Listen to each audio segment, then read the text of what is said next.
오늘 우리에게 주시는 하나님의 말씀은 구약성경 창세기 18장 8절에서 15절의 말씀입니다. 구약성경 창세기 18장 8절에서 15절 말씀, 우리 한 절씩 교독하도록 하겠습니다. 아브라함이 엉긴 젖과 우유와 하인이 요리한 송아지를 가져다가 그들 앞에 차려놓고 나무 아래에 모셔 섬에 그들이 먹으니라.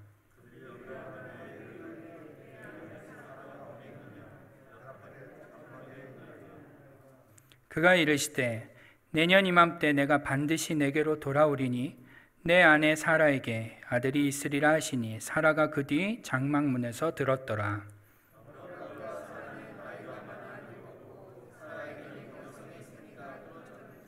사라가 속으로 웃고 이르되 내가 노쇠하였고 내 주인도 늙었으니 내게 무슨 즐거움이 있으리요.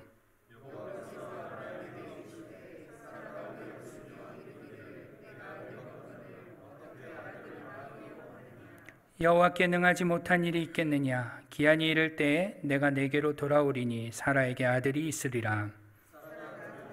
부인하여 이르되 내가 웃지 아니하였나이다. 이르시되 아니라 내가 웃었느니라. 아멘. 네, 제가 오늘은 특별히 인물 퀴즈를 준비했습니다. 우리 사진을 하나 보여주시겠습니까? 여러분, 지금 이 화면에 나오는 이 사람이 누군지 아시는 분 계실까요? 외국 사람 다 똑같이 생겨서 거기서 거기죠. 네? 아닙니다. 해밍웨이. 또 누구인 것 같습니까? 아마 이름은 아시는데 얼굴은 처음 보실 수도 있습니다. 스코틀랜드계 미국인으로서요, 19세기 미국 산업의 대표적인 아주 큰 초대형 철강 회사의 CEO인 앤드류 카네기라는 사람입니다. 이름 들어보신 적이 있으시죠? 카네기라는 이름은 들어보시죠? 포브스에 따르면요, 그의 전성기 때 재산을 현재 가치로 이렇게 환산하면 3,720억 달러였다고 합니다. 한번 계산해 보시죠. 대략 요즘 우리나라 돈으로 환산하면요, 약 478조 억 아닙니다. 478조 1,900억 원이라고 합니다. 어마어마한 자산을 소유했던 사람인데, 하루는 이 어릴 적에 이 카네기가 어릴 적에 있었던 일인데 엄마와 과일상회를 갔다고 합니다. 단골 과일 가게를 갔는데 과일 가게를 딱 들어가 보니까 빨갛게 잘 익은 앵두가 있었던 것입니다.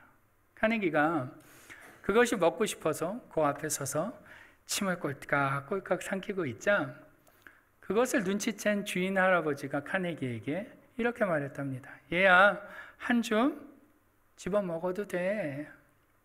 그러자 이 카네기가 이렇게 집어 먹지 않고 그 얘기가 있음에도 불구하고 계속 쳐다만 보고서는 침을 꼴딱꼴딱 삼켰답니다. 그러자 한 번 더 할아버지가 먹어도 된다니까 한 줌 가져가. 어떻게 했을까요? 두 번째에도 먹지 않고 계속 쳐다만 보고 있는 겁니다. 그러자 보다 못한 주인 할아버지가 얘 모자 벗어봐, 내가 한 줌 줄게. 그러면서 본인이 이렇게 떠갖고 카네기에게 줬답니다. 그 말을 듣자마자 카네기는 쓰고 있던 모자를 벗어서 받았다고 합니다. 그리고 나오면서 카네기의 엄마가 물었던 것이죠. 얘 아까 왜 주인 할아버지가 준다고 할 때 먹지, 왜 네 손으로 집어 먹지, 안 집어 먹었어? 라고 묻자 이 꼬마 어린 카네기가 뭐라고 대답했는지 아십니까? 엄마, 할아버지 손이 제 손보다 크잖아요. 이러는 것입니다. 대단하죠? 놀랍습니다. 몇 조 원의 재산을 이렇게 만들 만한 사람인 것 같습니다. 떡잎부터 다른 것 같은데요. 제가 이 이야기를 좀 보면서 이런 생각이 좀 들었습니다. 우리의 신앙, 우리의 믿음이 이 어린 카네기와 같아야 되지는 않나라는 생각이 좀 듭니다. 여러분, 우리는 어떤가요? 사실 하나님 앞에서 어린 카네기와 같이 하나님의 손을 기다리기보다는 어떻게 합니까? 우리는 고사리 같은 손으로 우리가 재빨리 잡는 것에 익숙합니다. 오늘 우리만 그런 것은 아닌 것 같죠. 사실 오늘 본문을 보시면 우리와 아주 비슷한 한 가정이 나옵니다. 그 가정이 누굽니까? 바로 아브라함과 사라입니다. 제가 우리와 비슷하다고 말씀드리니까 에이 목사님 그래도 그렇지, 아브라함은 믿음의 조상인데 뭘 우리와 비슷합니까? 이렇게 생각하시는 분들도 계실 텐데요. 요즘 큐티를 계속 하고 계시는 분들은 아시겠지만 우리 아침 기도회에서 계속 창세기를 보고 있습니다. 창세기를 쭉 보다 보면 아브라함이 딱히 그렇게 믿음의 조상처럼 보이지는 않습니다. 우리와 대단히 다르거나 대단한 믿음을 소유한 사람처럼 보이지는 않는다는 것이죠. 아마 우리와 비슷한 사람처럼 보면 볼수록 똑같다라는 생각이 드는데요.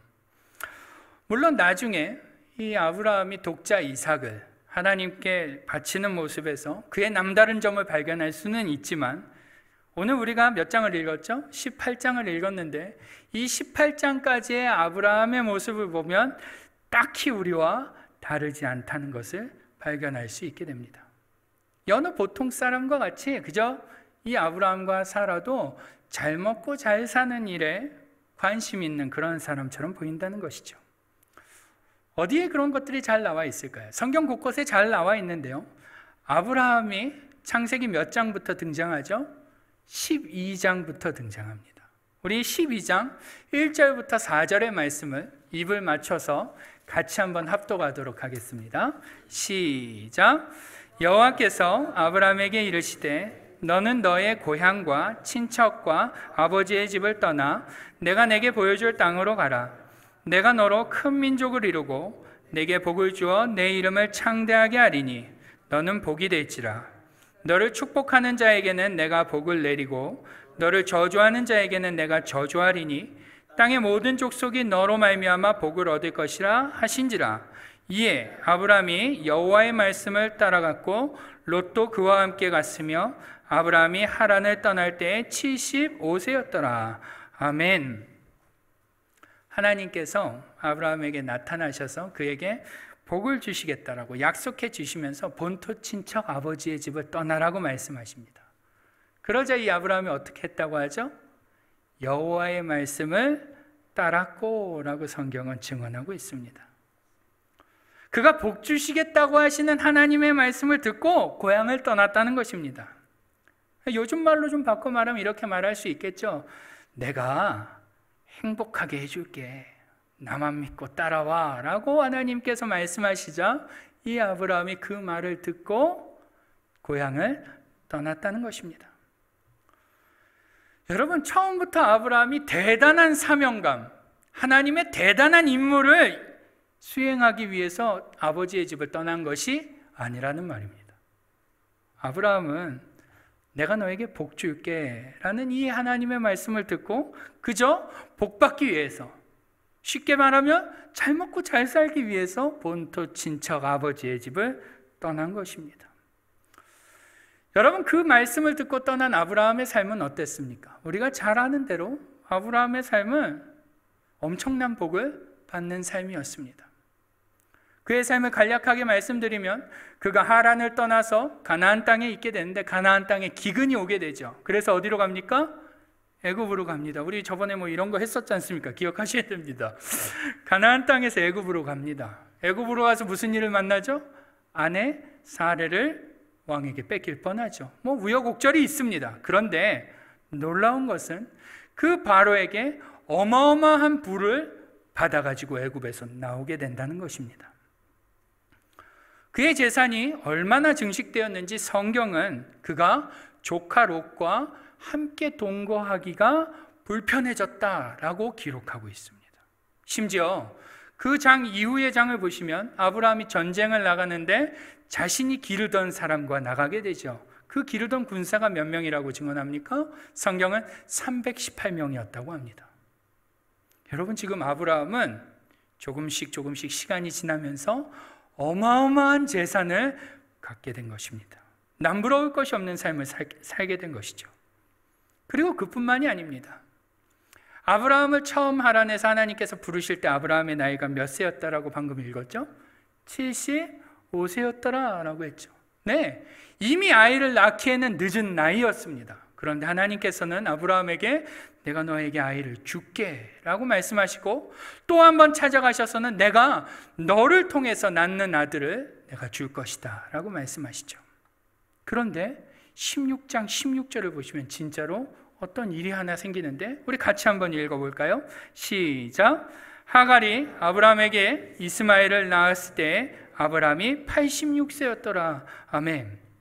아브라함은 자기의 몸에서 난 자가 너의 상속자가 될 것이다 라는 이 하나님의 말씀을 듣고 어떻게 합니까? 이 사라의 여종이었던 하갈과 동침하여 아들을 낳게 됩니다. 몇 살이에요? 86세에 낳게 되죠. 여러분, 우리가 18장을 지금 읽고 있는데 12장에 등장한 아브라함이 18장까지 올 때까지 그는 특별히 하나님을 위해서 무언가를 하는 그러한 사람이 아니라는 것입니다.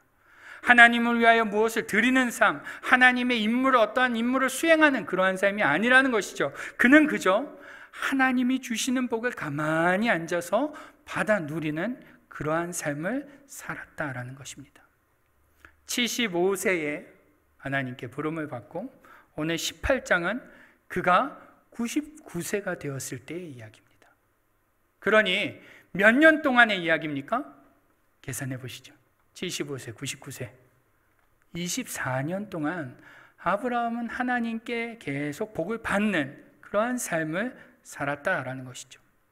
반대로 얘기하면 아브라함이 자신의 24년이라는 지나온 인생을 돌아보면 모든 것이 우리가 찬양했던 대로 하나님의 은혜였다라고 고백할 수밖에 없는 삶을 그는 살았다라는 것입니다. 그런데 오늘 본문에 보시면 그러한 아브라함과 사라가 너희에게 아들을 주겠다라는 이 하나님의 말씀에 의외의 반응을 보인다는 것입니다. 우리 그 내용을 좀 살펴보기 위해서 오늘 본문 앞에, 원래는 더 긴데요, 제가 짧게 읽었는데 18장 1절을 같이 한번 읽어보도록 하겠습니다. 시작. 여호와께서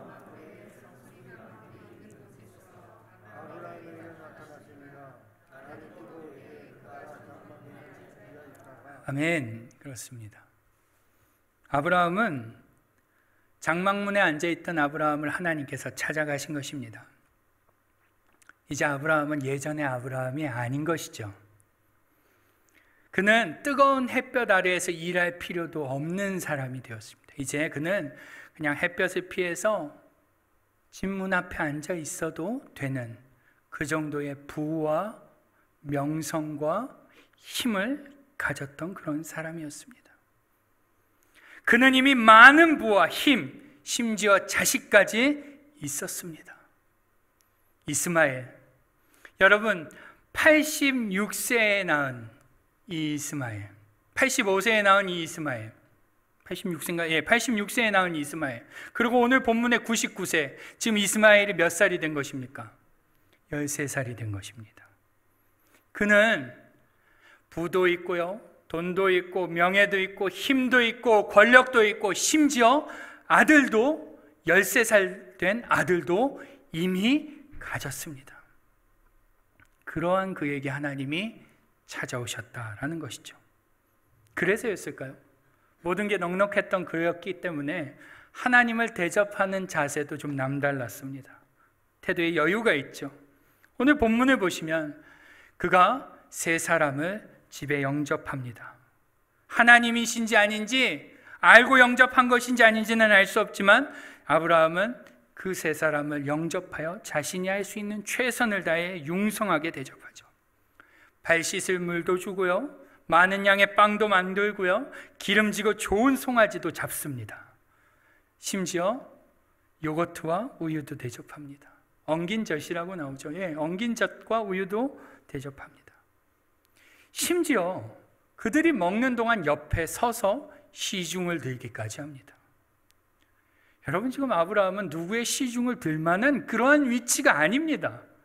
그는 이미 거느리는 사람들이 어마어마하게 많았고 많은 부를 가지고 있는 사람입니다. 그런데 겸손한 모습까지 가지고 있었던 것이죠. 오늘 하나님께서는 이러한 아브라함에게 놀라운 말씀을 하나 하십니다. 우리 9절과 10절의 말씀을 한번 같이 읽어보도록 하겠습니다. 시작. 그들이 아브라함에게 이르되 내 아내 사라가 어디 있느냐? 대답하되 장막에 있나이다. 그가 이르시되 내년 이맘때 내가 반드시 내게로 돌아오리니 내 아내 사라에게 아들이 있으리라 하시니 사라가 그 뒤 장막문에서 들었더라. 아멘. 그렇습니다. 하나님께서는 사라가 어디 있는지는 모르시고 이어서 얘기하시는데 내년 이맘때 너에게 너의 아내 사라에게 아들이 있으리라. 누구에게? 네 아내 사라에게 아들이 있으리라. 여러분, 이 말씀을 들은 아브라함은 어떠한 생각을 했을까요? 이 말씀을 들은 사라는 어떠한 생각을 했을까요? 사실 오늘 본문에 아브라함의 반응에 대해서는 기록하고 있지 않습니다. 사라의 반응만 나오죠. 그래서 아브라함이 어떠한 생각을 했는지 가늠하기가 어렵습니다. 그런데 오늘 본문과 동일한 사건이 오늘 본문 앞에 나옵니다. 오늘 17장 16절에서 18절을 보시면요, 99세의 아브라함에게 하나님께서 찾아가셔서 동일한 말씀을 하십니다. 네 아내 사라가 내년 이맘때쯤 아들을 낳게 될 거다. 이때 아브라함이 반응하는 모습이 잘 그려져 있는데요, 우리 16절부터 18절의 말씀을 같이 한번 읽어보겠습니다. 시작. 내가 그에게 복을 주어 그가 내게 아들을 낳아주게 하며 내가 그에게 복을 주어 그를 여러 민족의 어머니가 되게 하리니 민족의 여러 왕이 그에게서 나리라. 아브라함이 엎드려 웃으며 마음속으로 이르되 100세 된 사람이 어찌 자식을 낳을까? 사라는 90세니 어찌 출산하리요 하고 아브라함이 이에 하나님께 아뢰되 이스마엘이나 하나님 앞에 살기를 원하나이다. 아멘. 그렇습니다. 아들을 주시겠다라는 하나님의 말씀을 듣고 아브라함은 속으로 웃었다라는 것입니다.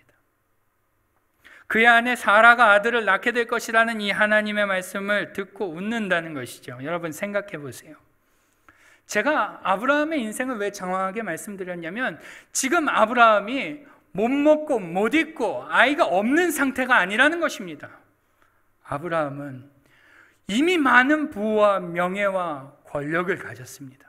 그리고 심지어 13살 된 아들도 갖고 있습니다.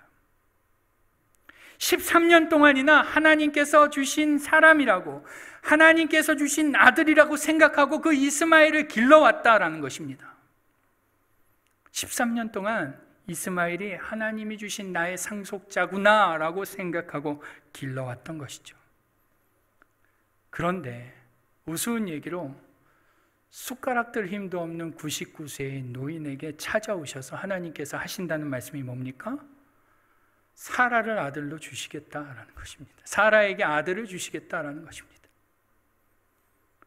아니, 기력이 없어도 더 없는 상태인데 이미 13년 동안 하나님이 주신 아들이라고 생각하며 이스마엘을 잘 길러왔는데 이미 나는 부족한 것이 없는데 아들을 주시겠답니다. 여러분, 이 말씀이 어떻게 들렸을까요? 웃음만 나오는 말씀으로 들릴 수밖에 없었다라는 것입니다. 심지어 자신은 그렇다 쳐도 90세의 아내가, 경수가 이미 끊어지고 오늘 본문을 보시면 이미 그가 아이를 낳을 수 없는 상황에 이르렀는데 그를 통해서 아들을 낳는다니 아브라함은 믿을 수도 없을 뿐더러 웃음밖에 안 나오는 상황이었던 것입니다. 여러분, 이것을 좀 더 현실적으로 한번 바라보죠. 현실적으로 말하면요, 아브라함의 입장에서는 굳이 그럴 필요가 없는 것입니다. 지금 하나님 굳이 그러지 않으셔도 괜찮습니다. 저는 이미 많이 가졌습니다. 저는 이미 아들도 있습니다. 13살이나 됐어요. 하나님 굳이 그렇게 안 하셔도 괜찮습니다 라고 생각되는 그러한 상황이었다는 것이죠. 그랬기 때문에 아브라함은 속으로 웃었던 것입니다. 그러면서 이렇게 말하죠. 뭐라고요? 이스마엘이나 하나님 앞에서 살기를 원합니다. 무슨 말이에요? 하나님 괜찮습니다. 안 그러셔도 됩니다. 그리고 정 그렇게 주시고 싶으시면 다른 거 말고 이 13살 된 내 아들 이스마엘이나 하나님 앞에서 잘 살게 해주세요. 저는 이제 충분합니다. 오늘 죽어도 저는 여한이 없으니 굳이 그렇게 애쓰지 않으셔도 됩니다 라고 반응했던 것입니다. 여러분, 아브라함만 그렇게 반응한 것이 아닙니다. 오늘 본문을 보시면 사라도 동일하게 반응을 하는데요. 우리 12절 말씀을 한번 읽어볼까요? 12절 말씀입니다. 시작. 사라가 속으로 웃고 이르되 내가 노쇠하였고 내 주인도 늙었으니 내게 무슨 즐거움이 있으리요. 아멘.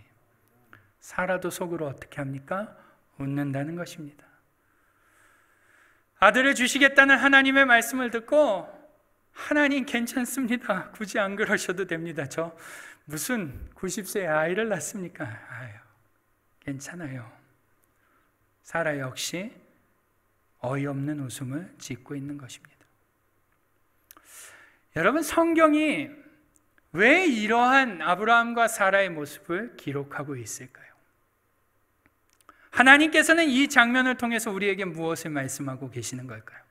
바로 인간의 한계가 거기까지라는 것입니다. 사람의 한계가, 사람이 생각하고 사람이 상상할 수 있는 한계는 거기까지라는 것입니다. 아브라함과 사라는 하나님께서 주시겠다라고 하시는 복이 무엇인지 조금도 가늠하지 못하고 있었습니다. 그들에게 있어서 아들은 이미 13살 된 이스마엘 하나로 충분했을 뿐더러 이미 그들의 삶은 여러 부분에서 안정적이고 궁핍함이 없었기 때문에 딱히 하나님이 복을 더 안 주셔도 괜찮다라고 느끼고 있었던 것입니다. 게다가 아무리 생각해봐도 100세 된 노인이, 90세 된 노인이 아이를 낳는 것은 도무지 이해가 안 됐기 때문에 그들은 사양하고 있었던 것이죠. 그러한 반응을 보일 수밖에 없었다라는 것입니다. 인간의 한계가 거기까지라는 것입니다. 여러분, 이것이 바로 오늘 본문이 밝히 말씀하고 있는 바입니다. 인간은 하나님의 계획을 조금도 가늠하지 못합니다. 사람은 하나님의 생각을 조금도 헤아릴 수 없다라는 것이죠. 여러분, 이 사실에 동의하십니까? 사람은 하나님의 계획을 요만큼도 털끝 하나도 가늠하지 못합니다.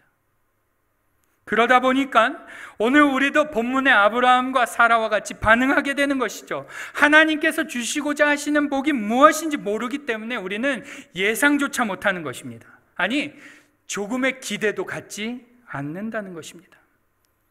그래서 하나님의 말씀을 듣고도 우리는 어떻게 합니까?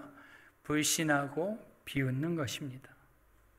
어떤 이는 하나님의 말씀을 듣고 필요 없다라고 사용합니다. 괜찮다고 사용하죠. 어린 카네기가 고사리 같은 손으로 한 움큼 잡은 것 마냥 요만큼 가진 것을 가지고 하나님께 이렇게 말하는 겁니다. 하나님, 저는 충분합니다. 됐습니다.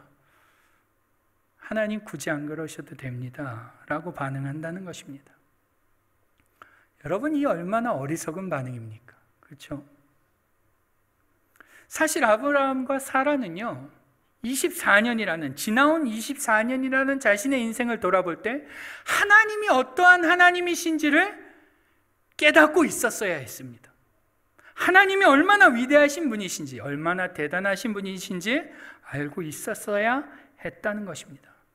그런데 정작 오늘 본문에 나오는 아브라함과 사라는 그러지 못했던 것입니다. 하나님이 어떠한 분인지를 알지 못했기 때문에 그는 괜찮다라고 말하면서 하나님을 비웃었다라는 것이죠. 여러분, 하나님이 주시고자 했던 복은 무엇입니까? 단순히 아브라함과 사라에게 아들 하나 더 낳게 하는 것이었습니까? 아닙니다. 하나님이 생각하고 계셨던 복은요, 이삭을 통해서 예수 그리스도를 낳게 하시는 계획이었습니다. 하나님께서 아브라함에게 주고자 하셨던 복은 아브라함으로 하여금 예수님의 조상으로 만들고자 하는 계획이었습니다. 하나님께서 아브라함에게 주시고자 하셨던 복은 믿음의 조상으로 모든 믿는 사람의 조상이 되고자 하시는 복을 아브라함에게 주고자 하셨던 것이죠. 그런데 아브라함은 이러한 하나님의 계획을 아주 요만큼도 가늠하지 못했다라는 것입니다. 그랬기 때문에 오늘 본문을 보시면 그와 사라가 하나님을 비웃고 있는 것입니다. 그것을 알았다면 아멘, 하나님 감사합니다 이렇게 반응했겠죠. 그런데 그 하나님의 계획을 알지 못하니까, 가늠하지 못하니까 하나님을 비웃는 것입니다. 여러분, 오늘 본문 말씀에 정작 웃으셔야 하는 분은 누구십니까? 아브라함입니까? 아닙니다. 사라인가요? 아닙니다.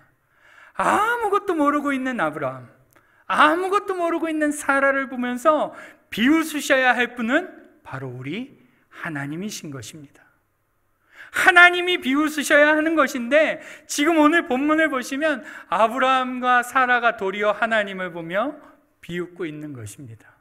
이게 얼마나 넌센스입니까? 그렇죠? 이러한 상황이 넌센스인 것입니다.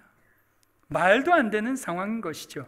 그런데 여러분, 이처럼 넌센스의 상황 안에서 우리는 은혜로운 사실을 하나 발견할 수 있게 됩니다.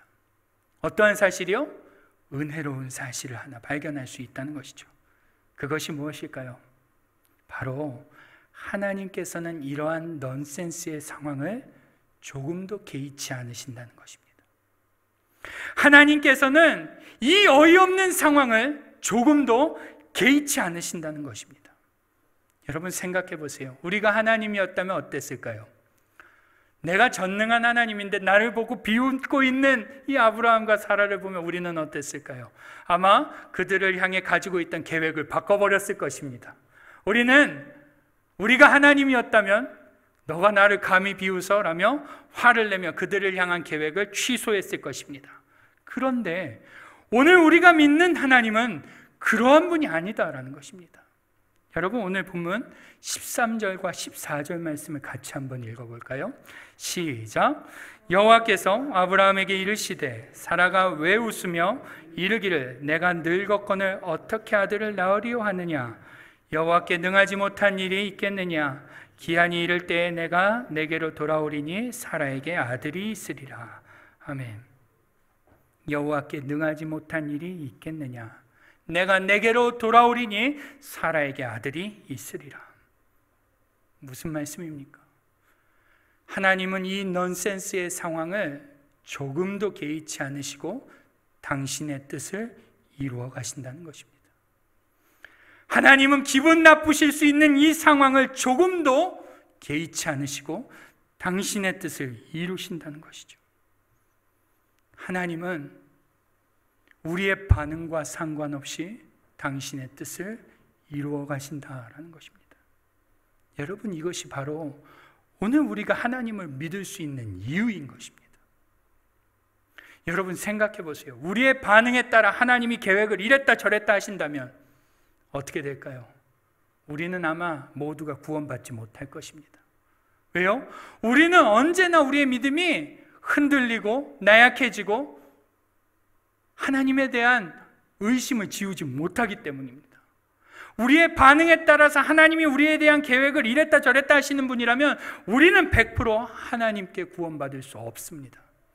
그런데 놀라우신 것은 하나님은 우리의 반응과 상관없이 당신의 뜻을 이루어 가시는 분이시라는 것입니다. 하나님은 이랬다 저랬다 하시는 그러한 변덕쟁이가 아니라는 것이죠. 우리처럼 빈정상하면 하려던 것도 안 하고 안 하려던 것도 하는 그런 분이 아니시라는 것입니다. 자기의 기분에 따라 어깃장을 놓고 깽판을 놓는 그런 하나님이 아니십니다.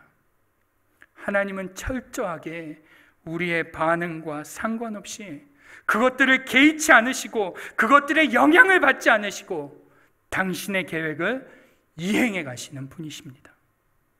우리는 우리의 이성에 갇혀서 하나님을 불신하고 원망하고 비웃기까지 하지만 하나님은 조금도 그러한 것에 흔들림을 당하지 않는 분이라는 것입니다. 그렇기 때문에 우리가 믿는 그 하나님은 믿을 만한 분이라는 것입니다. 하나님은 우리의 반응과 상관없이 당신께서 정하신 뜻을 이루시는 분이십니다. 우리가 비록 연약하여 흔들리고 의심하고 비웃는다 할지라도 그 하나님은 자신의 뜻을 이루시는 분이시죠. 여러분, 이것이 바로 오늘 본문에서 우리가 발견할 수 있는 첫 번째 은혜로운 사실이라는 것입니다. 본문 안에서 우리가 발견할 수 있는 은혜로운 사실, 그 첫 번째라는 것이죠. 여러분, 첫 번째가 있으면 뭐가 있습니까? 두 번째도 있겠죠. 오늘 본문에 두 번째로 우리가 발견할 수 있는 은혜로운 사실은 무엇일까요? 그것은 바로 이 믿을 만한 하나님, 우리의 반응과 상관없이 믿을 만한, 당신의 뜻을 이루어 가시는 믿을 만한 하나님이 우리에게 복 주시는 것에 관심이 있다는 것입니다. 뭐라고요? 그 믿을 만한 하나님이 우리에게 복을 주시는 일에 관심이 있으시다.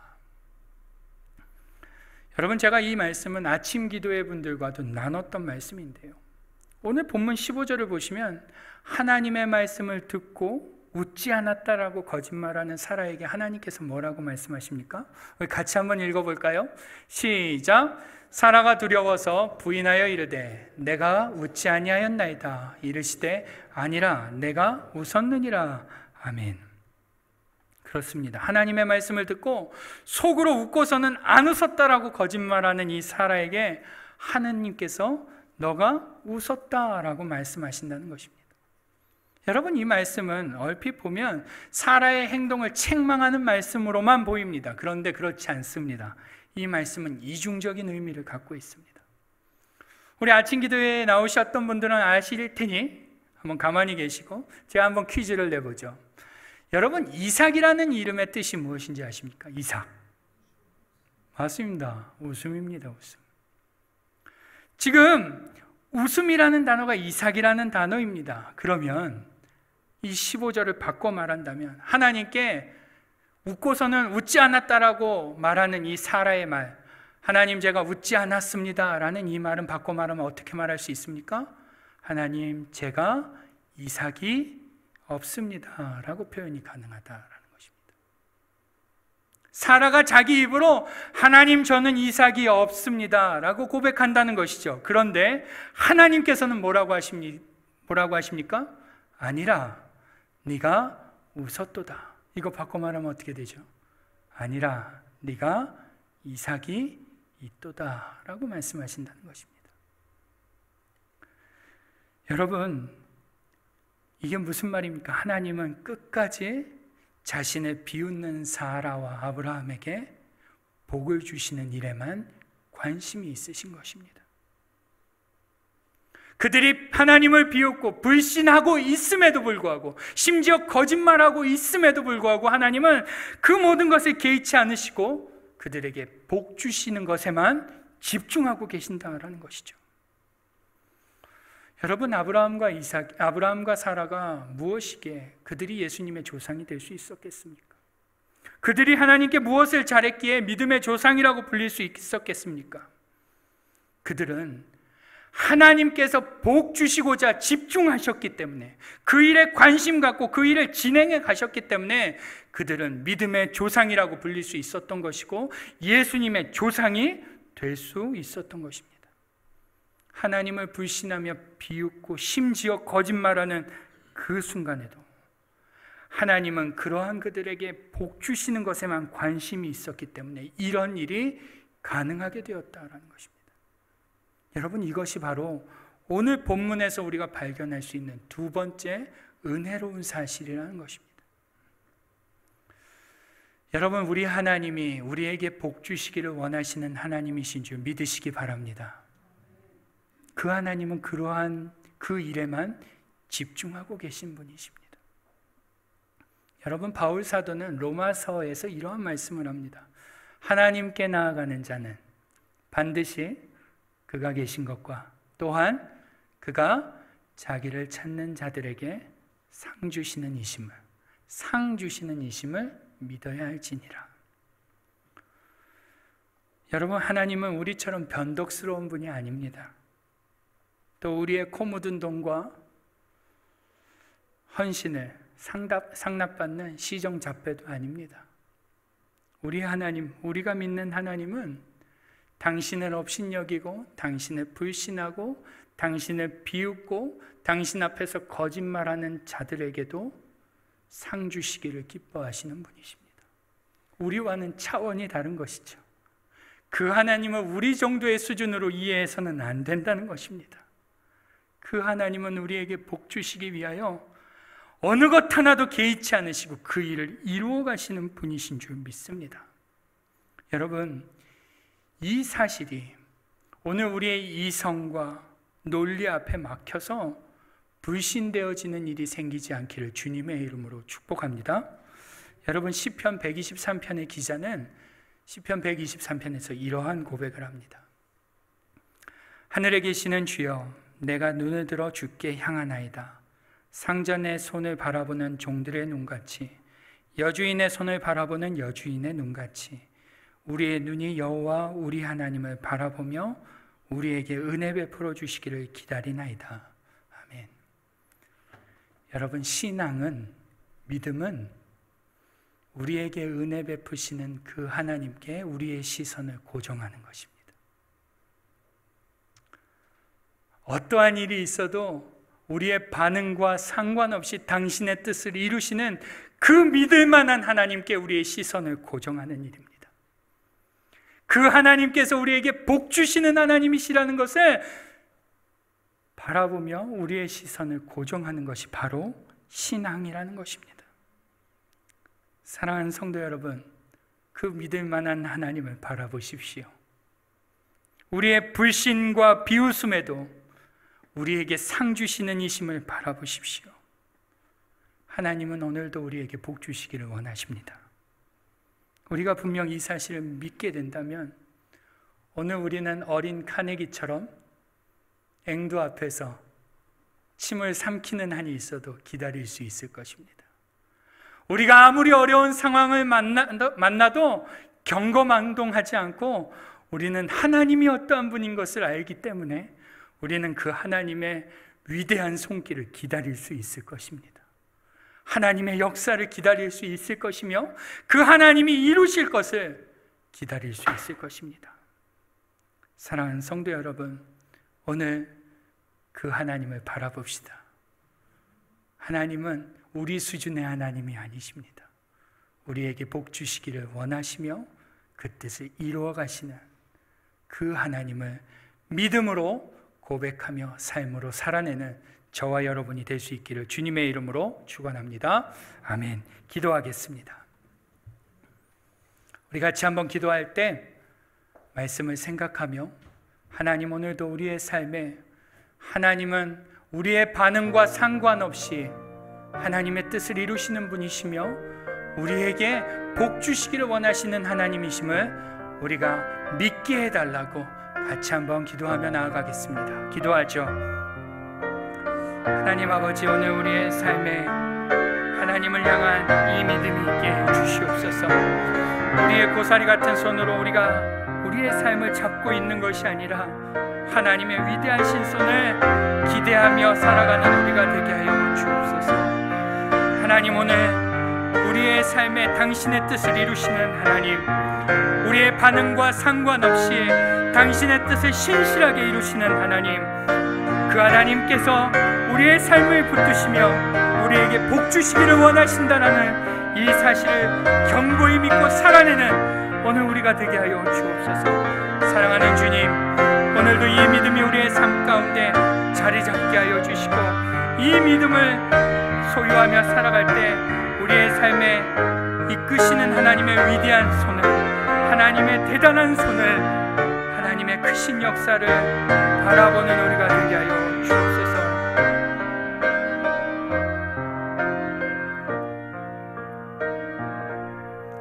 하나님, 우리는 하나님의 어떠한 하나님이신지를 다시 한번 성경을 통해 배웁니다.